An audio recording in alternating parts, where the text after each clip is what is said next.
It's the final quarter of 2025 and the perfect time to ask yourself, what progress have I made towards my goals? You might not have made much progress, but it's not too late. October is the ideal time to revisit your goals and create a plan to help you finish the year strong. In this video, I'll be sharing the quarterly planning system to keep you focused and consistent on the goals that actually matter so you can achieve those goals before the end of the year. I'll be sharing 5 simple steps and a bonus step at the end to help keep you on track. Step one is to reflect. Here you're going to take a look at all the goals you set at the beginning of the year and what progress you've made so far. Are you satisfied with that progress? Do these goals even matter to you anymore? These are the questions you need to ask yourself in this reflection step. Here, you're also going to take a keen look at all the actions that you've taken over the past few months. Are you actually doing the things that you need to do in order to reach those goals? You really want to analyze what has been working and what has not been working.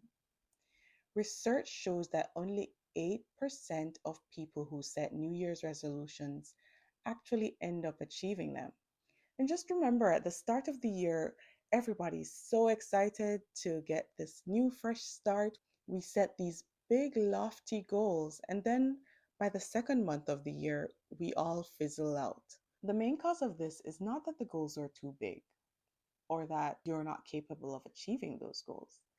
The main cause is usually that we don't have the systems in place to support our goals.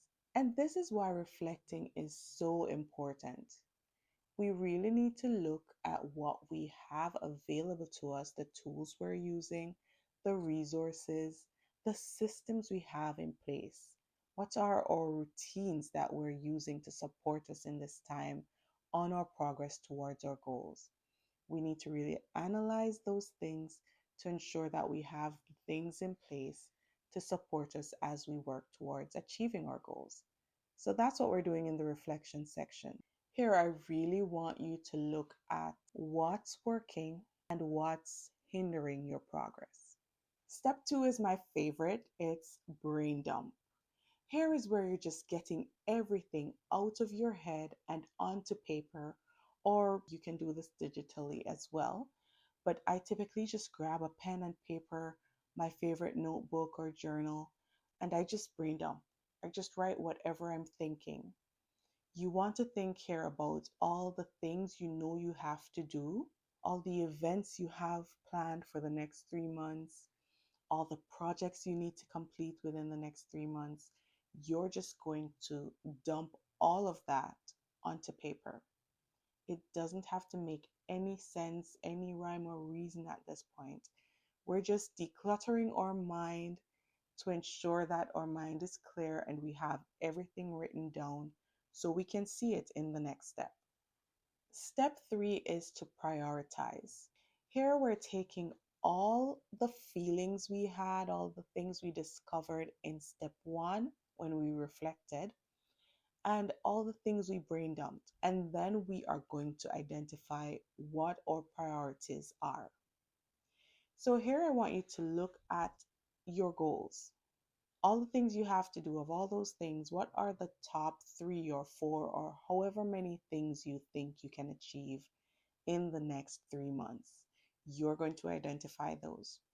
Based on what you felt in the first step, the reflection step, was there something that gave you more energy? Was there an action or a certain task that felt good and you want to keep doing those things? You're going to identify those things in this step as well.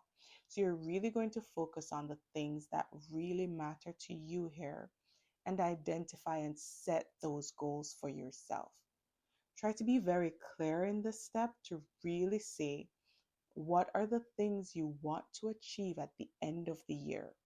So at the end of this 3 month period, what are those top priorities for you? Step four is to identify your key actions. So this is a very important step. It's not good to just set the goals and leave it at that. You want to really identify the steps you need to take to actually achieve those goals. So, what are the actions that you need to be taking, whether it's daily, weekly, or monthly for each goal? So, let's say you have a goal of losing 5 pounds by the end of the year. One of your actions might be meal planning every week. Another action might be grocery shopping for healthy foods. Another action might be exercising 3 days out of the week. This is what I want you to do for all the goals that you identified in the previous step. You're going to set up all the actions that you need to take to actually get to those goals.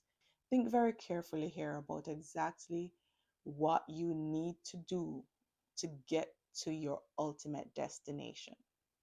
And those are the actions that you're going to write down on this step. Step 5 is to schedule those actions and time block your days. So you're going to grab a calendar, whether it's a paper calendar or a planner or a digital planner, however you want to do this. I love to use both my planner and Google Calendar to really time block my days. So, all the actions you've identified that you need to do to achieve your goals, you're going to go through the 3 months period and see when you need to do those things. You're also going to identify deadlines for those things. Here you want to add any recurring tasks. Are there any specific tasks you have to do every day or every week? You're setting these up in your calendar. It's a good idea to add reminders here as well. And I do this a lot with my Google Calendar. You can set up reminders and you get an email or some type of notification to say you have this coming up. That will always help you to remember the key tasks that you definitely don't want to miss. So you're time blocking your days from whenever you wake up to when you go to bed. Every hour of your day should have a purpose. Get your calendar out and you're planning every day for the next 3 months. It might sound overwhelming, but believe me, it will be so helpful once you're in the thick of things, really working on your goals. You'll see how much structure this calendar will provide. And then the final bonus step is for you to schedule time for weekly review meetings. Now, these have been so useful for me personally. This is where I just sit down. Usually, I do this on a Friday afternoon or a Friday evening. Sometimes I do it on a Sunday, where I'm just sitting down, I'm looking at everything I had planned for the week, and then I'm really just trying to see what worked again, just that reflection exercise again. What were my wins? What were my challenges? What worked? What didn't work? What did I miss? Were there tasks on my list last week that I did not get to? How do I fit that into my week coming forward? Do I even need to fit that into my week coming forward? So you're really reviewing the week that was and seeing how that will help you prepare for the week to come. So that's my quarterly planning system that I believe will be so useful for us all to put into action over the next 3 months. Let's finish 2025 strong. I do have a habit tracker template that's completely free that I'll share in the description below for you to download for free so that you can help to keep yourself on track. This will help you to remain focused and consistent. So feel free to grab that template below. Okay, friends, that's it for me. Thank you so much for watching this video. I wish you nothing but great things for the rest of 2025 and beyond. See ya.